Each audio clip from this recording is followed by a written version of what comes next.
The return from motherhood with a baby is a moment full of emotions, but also full of questions. Is my baby getting enough sleep? Have I changed his diaper and the bath? How should I do it already? Do I play enough with my child? All these questions we can ask ourselves, and sometimes they can even overwhelm us.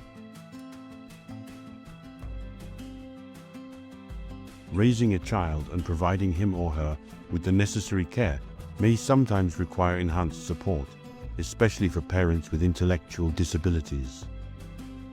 We then asked ourselves the question, how best to support his parents in the daily tasks they have to carry out? To answer this question, we have created, with parents and the professionals who support them, a digital tool that allows them to remind them of the tasks they have to carry out to take care of their child. For example, the 16-hour bottle, the trip to the park, the appointment with the pediatrician, or the morning nap. I think this application could be interesting to other audiences. Regarding the public we support, we have had rather positive feedback, given that it really constitutes help in their daily lives in terms of taking care of their children.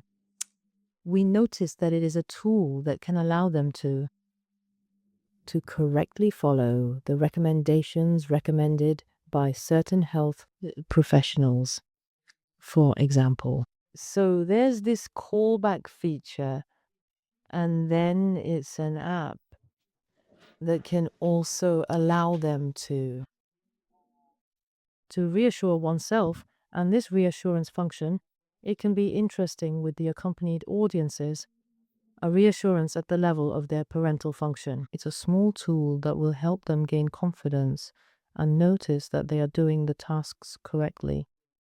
That's rather positive, and I think it can be beneficial for other people, other families supported.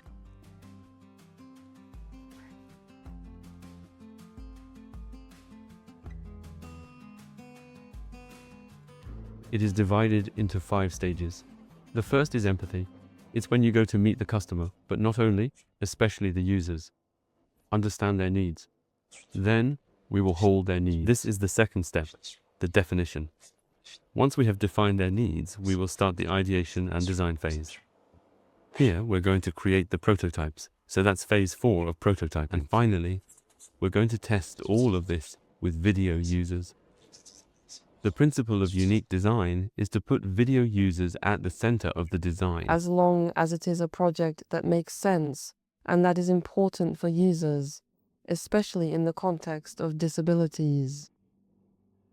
I find that these are projects that are even more demanding and where we are committed to doing things well.